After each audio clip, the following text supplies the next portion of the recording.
झारखंड के चुनाव में क्या माहौल है और झारखंड की जिम्मेदारी किस कराई है, ये बात अब हम आपके सामने रखेंगे।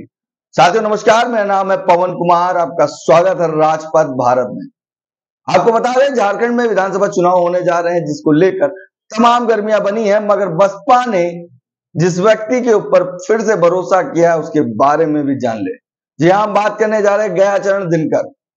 बसपा के पुराने गद्दावर नेता हैं और बसपा ने तमाम जिलों की जिम्मेदारी दी, राज्यों की जिम्मेदारी, और लगातार इस वक्त गयाचरण दिनकर झारखंड की जिम्मेदारी को निभा रहे हैं। झारखंड के बारे में बता दें कि काफी लंबे समय से गयाचरण दिनकर वहां पर लगे हुए हैं और उससे पहले विधायक भी रहे। एक बार नहीं, दो बार नहीं, 4 बार विधायक रहे। जी हाँ, गयाचरण दिनकर बसपा के पुराने समर्थक हैं और बसपा के पुराने कार्यकर्ताओं में भी गिनती कर सकते हैं, बड़े नेता भी कहे जा सकते हैं। और बसपा को वो 4 बार सीट जीत कर दिखाए हैं। 1991 में पहली बार उन्होंने सीट जीती थी, उसके बाद 1993, फिर 2002 और फिर 2012 में नारायणी से वो विधायक रहे हैं। आपको बता दें, इतना ही नहीं, बसपा ने इनके ऊपर इतना भरोसा किया है कि बीते समय जब सरकार थी बहुजन समाज पार्टी की, जब स्वामी प्रसाद मौर्य एक बड़े नेता थे, नेता प्रतिपक्ष थे बसपा के, उनके जाने के बाद बसपा सुप्रीमो ने गयाचरण दिनकर को नेता प्रतिपक्ष बनाया था। दिन 27 जून का था जब उनका नाम चिन्हित हुआ था और उन्हें नेता प्रतिपक्ष बनाया गया था।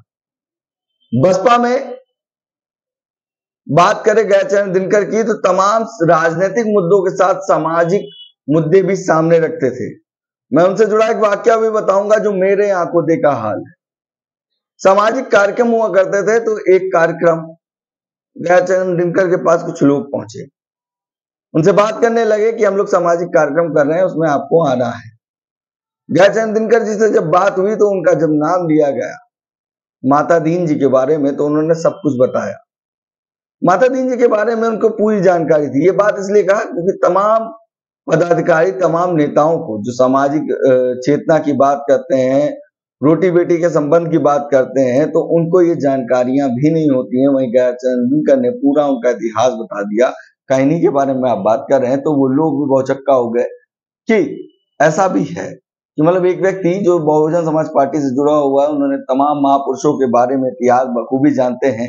इससे ये साफ साफ अंदाजा होता है कि गयाचरण दिनकर बसपा के कितने पुराने कैडराइज व्यक्ति हैं और बसपा के मिशन को लेकर तमाम राज्यों में कैडर कैंप भी करते हैं। जिस तरीके से बामसेफ काम करती है, उसी तरीके से गयाचरण दिनकर ने भी वो कैडर किए हैं और उनकी जानकारियां लोगों तक पहुंचाई है। ये छोटा सा वाक्य था जो आपसे रूबरू कराया। आप बता दें, गयाचरण दिनकर इस वक्त झारखंड के चुनाव को लेकर बड़े सक्रिय हैं और उनके ऊपर पूरी जिम्मेदारी बसपा सुप्रीमो मायावती ने दिखाई है, और जिसको लेकर गयाचरण दिनकर बसपा की सीटें निकालने के लिए बड़े प्रयास कर रहे हैं। आपको मैंने जैसा बताया कि 4 बार वो विधायक, और अगर डेट देख लेंगे 1991, 1993, 2002 और 2012 में वो आखिरी बार बांदा जिले के नारायणी से विधायक रहे थे। उसके बाद आपको ये बता दें कि तमाम राजनीतिक मुद्दे जो होते थे उन पर उन्होंने हिस्सा लिया। जब बसपा सुप्रीमो पर टिप्पणी की थी भाजपा नेता ने, तब भी वो उस वक्त हजरतगंज के धरना करने उस वक्त पहुंचे थे कि प्रदर्शन करने की हमारे नेता के बारे में वो बुराई नहीं सुन सकते। उन नेताओं की बात करें जो बसपा के पुराने कैडराइज और विश्वास पात्र नेता, तो उसमें गयाचरण दिनकर का नाम भी आता है। अगर कोई उनका नाम ना ले तो वहां पे वो बात कंप्लीट नहीं है। लगातार बसपा के इतने बुरे वक्त में भी जब चुनाव के नतीजे नहीं आ रहे हैं बेहतर, तो गयाचरण दिनकर झारखंड की जिम्मेदारी को काफी लंबे समय संभाल रहे हैं और बसपा की रणनीति को बेहतर बता रहे हैं। कई मीडिया चैनलों पे जब उनकी बात होती है, मैंने अभी देखा था लहरिया एक चैनल है जिस पर उन्होंने एक इंटरव्यू दिया, उसमें कहा बसपा कोई भी चीज को सेक्रीफाई कर सकता है, मगर सामाजिक न्याय, सामाजिक मुद्दे और अपने महापुरुषों के इतिहास को कोई अगर मिटाने आएगा तो उस चीज को वो बर्दाश्त नहीं करेगा, और इसीलिए वो बसपा के साथ है और रहेंगे। आने वाले समय में नेता बदलते जाएंगे। उन्होंने ये भी कहा कि नेता पार्टियां भी छोड़ेंगे और नेता पार्टी छोड़ रहे हैं मगर वो अपने हित के लिए छोड़ते हैं, मगर मिशन मूवमेंट के लिए बसपा जिस तरीके से समर्पित है उसी तरीके से वो बसपा को पसंद करते हैं, बसपा की लीडर, बसपा सुप्रीमो को मानते भी हैं। और ये बड़ी बात है जो गया चंद दिन कल लगातार झारखंड पर लगे हुए हैं और इस वक्त झारखंड के चुनाव को लेकर बड़े सक्रिय हैं। इन विषयों के साथ एक और आपको अपडेट दे दें कि झारखंड के चुनाव पर एक अपडेट मैंने आपको दी थी कि इन 3 सीटों पर बेहतर लड़े, मगर लगातार चर्चों में बनी हुसैनाबाद की सीट, इसके बारे में भी हम आपको थोड़ी सी जानकारी दे दें कि हुसैनाबाद की सीट कितनी मजबूत है बसपा के लिए कि जहां से जीतने का दावा आसानी से कर सकते हैं। हुसैनाबाद सीट के वोट का समीकरण अगर जान लीजिए तो एक लगभग अनुमान लगाया जा रहा है कि हुसैनाबाद सीट में जो जातीय समीकरण है ये भी आपको अपडेट दे दे। राजपूत वहां पर 50,000 के आसपास वोट है, वहीं दलित 40,000 के आसपास वोट है, मुस्लिम 35,000 के आसपास वोट है, यादव 23,000 के आसपास वोट है और कुशवाहा 21,000 के आसपास वोट है।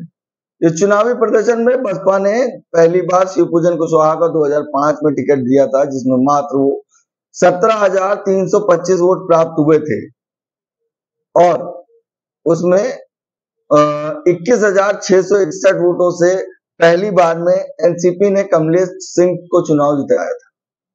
इसके बाद जब बात करेंगे दूसरे चुनाव में बसपा ने शिवपूजन कुशवाहा को दोबारा प्रत्याशी बनाया था, जिसमें शिवपूजन ने 23,172 वोट मिले थे।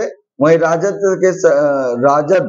के संजय यादव को 26,735 वोट लाकर जिता दिया।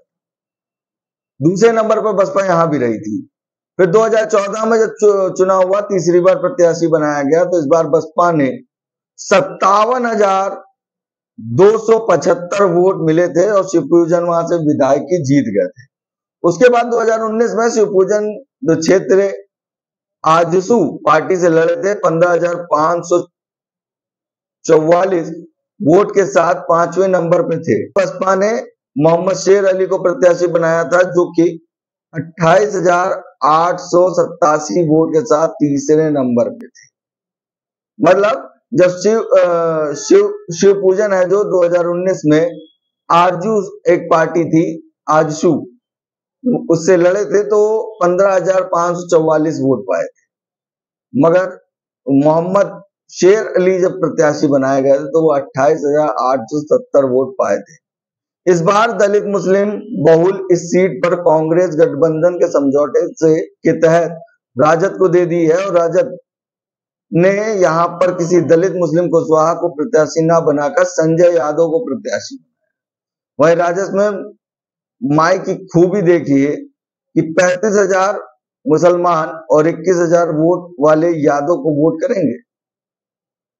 है ये कमाल का सामाजिक न्याय है। ये बात साफ साफ इमरान शकील सोशल मीडिया पर बड़े एक्टिव रहते हैं और तमाम बसपा के मुद्दों को रखते हैं। उन्होंने ये पूरी बात लिखी है और कई और भी विषय लिखे हैं। आप जाके इमरान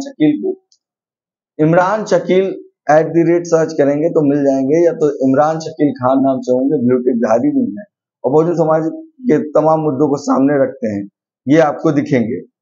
वहीं पर बसपा ने इस बार फिर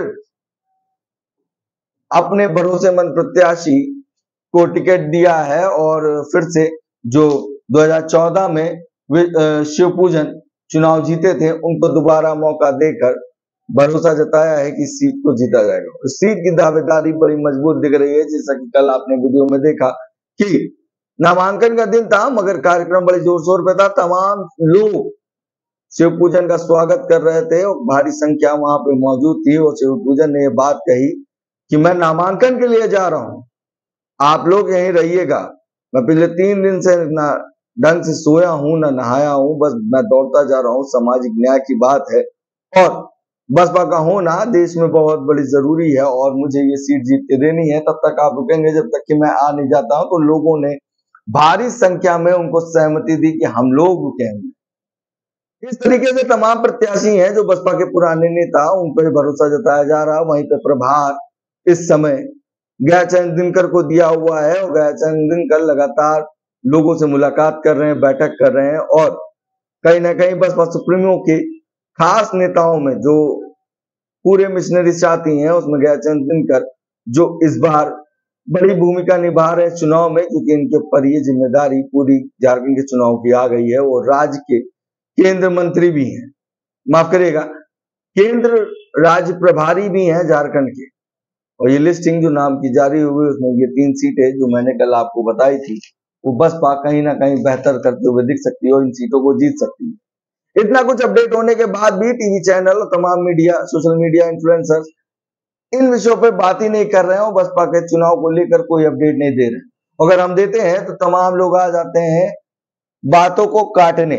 सवाल उनसे क्यों नहीं करते जब मुस्लिम समाज की संख्या वहां पे बहुत ही बहुमूल्य है, तो वहां पर मुस्लिम समाज का प्रत्याशी क्यों नहीं उतार रही है कांग्रेस और राजद। राजद ने प्रत्याशी उतारा है, कांग्रेस ने प्रत्याशी वहां पे नहीं उतारा है, ये बात सामने आ चुकी है। मगर सबसे बड़ी बात है कि मुस्लिम समाज के रहनुमा बनने वाले ये पार्टियां लगातार मुस्लिम समाज के साथ कहीं ना कहीं छलावा करते हुए दिख रहे हैं। ना उनके वोट को सही बता रहे हैं, ना उनके सामाजिक न्याय के साथ खड़े हो रहे हैं। अगर उनके साथ अन्याय हो रहा है उस चीज को नजरअंदाज करते हैं।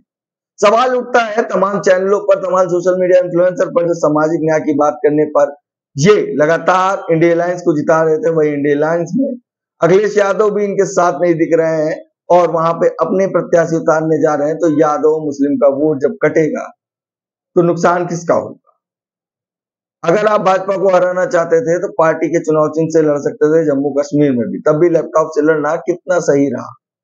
ये सवाल लगातार समाजवादी पार्टी अखिलेश यादव पे उठते हैं। मगर ये सोशल मीडिया पे तमाम इन्फ्लुएंसर जो बहुजन समाज पार्टी की बुराइयां आप करने लगे हैं, मगर एक समय था बहुजन समाज पार्टी के लिए उनके कार्यक्रम दिखाते थे, सिर्फ इनको भीड़ चाहिए थी। और सोशल मीडिया इन्फ्लुएंसर्स को एक बात बिल्कुल दरकिनार नहीं कर सकते कि बहुजन समाज पार्टी के समर्थक जो होते हैं वो कहीं ना कहीं उनको आगे बढ़ाते हैं, उनको सपोर्ट करते हैं। और सपोर्ट का इन्होंने क्या फायदा दिया है? आज के समय में तमाम सोशल मीडिया पे चैनल है, मिलियन में सब्सक्राइबर है, मगर वो सामाजिक न्याय की तो बात करते हैं मगर आज उनकी बुराई करते दिखते हैं। ऐसे कई चैनल हैं जो अभी भी चुनाव के लिए गए हैं कवरेज के लिए, मगर वहां पर बात बसपा की नहीं करेंगे, भाजपा हराने की बात करेंगे। जब आप हमारे पार्टी के बारे में बात नहीं करेंगे तो हमारी पार्टी जीतेगी कहीं नहीं, ये बात तमाम नेताओं ने कह दिया। क्योंकि सोशल मीडिया से एक अफवाहों का शहर गर्म होता है और जिसके बाद लोगों के अंदर परसेप्शन बनना शुरू होता है। इस परसेप्शन में अगर देखा जाए बसपा की ना बात करना कितना बसपा को नुकसान करता है, ये चीज आज दिन चुनाव में दिख रही है।